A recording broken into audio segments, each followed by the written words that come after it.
നമസ്കാരം, കൊട്ടാരക്കര മീഡിയയിലേക്ക് സ്വാഗതം. പകർച്ചവ്യാധി നിയന്ത്രണ വിധേയമാണെന്ന് ആരോഗ്യമന്ത്രി. ഒരു മാസത്തിനിടെ കവർന്നത് 78 ജീവൻ. നിയന്ത്രണ വിധേയമാണെന്ന് ആരോഗ്യമന്ത്രി വീണ ജോർജ് പറയുമ്പോഴും കഴിഞ്ഞ ഒരു മാസത്തിനിടെ സംസ്ഥാനത്ത് പകർച്ചവ്യാധികൾ കവർന്നത് 78 ജീവൻ.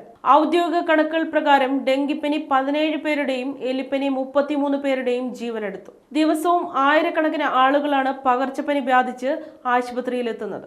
ഈ മാസം 2.5 ലക്ഷത്തോളം പേർ വിവിധ പകർച്ചപ്പനികൾക്ക് ചികിത്സ തേടി. കഴിഞ്ഞ മാസം 279 പേർക്ക് എലിപ്പനി ബാധിച്ചു. 18 പേരുടെ മരണം സ്ഥിരീകരിച്ചപ്പോൾ 15 പേരുടെ മരണം എലിപ്പനി കാരണമെന്ന് സംശയിക്കുന്നു. 2207 പേർക്ക് ബാധിച്ച ഡെങ്കിപ്പനി 17 ജീവനെടുത്തു. 567 പേർക്ക് ബാധിച്ച മഞ്ഞപ്പിത്തം 9 പേരുടെ മരണത്തിനിടയാക്കി. ഈ വർഷം ഇതുവരെ പകർച്ചപ്പനി ബാധിച്ച് മരിച്ചത് 342 പേരാണ്. 12 ലക്ഷത്തോളം പേർക്ക് പകർച്ചപ്പനി ബാധിച്ചിട്ടുണ്ട്.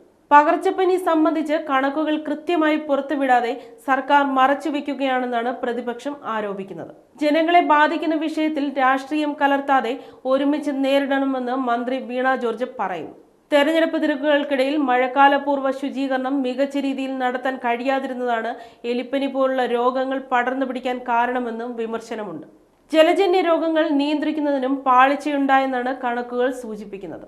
മഴയും കാലാവസ്ഥാ വ്യതിയാനവും ജനസാന്ദ്രതയും കാരണം പറഞ്ഞ് പകർച്ചവ്യാധി വ്യാപന പ്രതിസന്ധിയിൽ നിന്ന് തലയൂരാൻ സർക്കാരും അധികൃതരും ശ്രമിക്കുമ്പോൾ പനിച്ചു വിറയ്ക്കുകയാണ് സംസ്ഥാനം. നൂറുകണക്കിന് ആളുകളുടെ ജീവനെടുത്ത് സാംക്രമിക രോഗങ്ങൾ വ്യാപിക്കുമ്പോഴും ശാസ്ത്രീയമായ സമീപനം സ്വീകരിക്കാതെ ഒഴിയുകയാണ് ഭരണകൂടമെന്നാണ് വിമർശനം.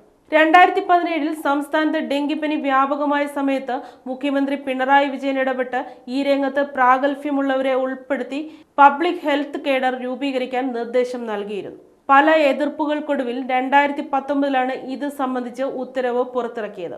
2017 ദേശീയ ആരോഗ്യ നയപ്രകാരം എല്ലാ സംസ്ഥാനങ്ങളും പബ്ലിക് ഹെൽത്ത് മാനേജ്മെന്റ് കേഡർ രൂപീകരിക്കണമെന്ന് കേന്ദ്ര നിർദ്ദേശമുണ്ടായിരുന്നു. ഇത് സംബന്ധിച്ച് മാർഗനിർദ്ദേശങ്ങളും കേന്ദ്രം നൽകി. എന്നാൽ ഇത് നടപ്പാക്കാൻ സംസ്ഥാന സർക്കാർ തയ്യാറായിട്ടില്ല.